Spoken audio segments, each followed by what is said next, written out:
Imbaga morning tayo man ng kakabsat, hintay man nagluto tatan, ti pinakbet, nga masida ti Ilocano. Yata kabsat, nalpas nga naigisa ti bawang kan sibuyas, isaruno tayo ti kamatis. Taytan kabsat, kalpasan tayo nga nilusak di kamatis, isaruno tayo di sagpaw nga chichawon. Tapno umanag, kan naraman, sagpaw na. Ayan, medyo lumambot ng ating sahog na chicharon. Isusunod na natin ang ampalaya native.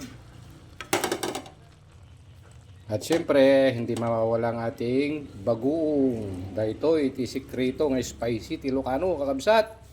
Bugoong, kadardara Ilocano, nga kunada.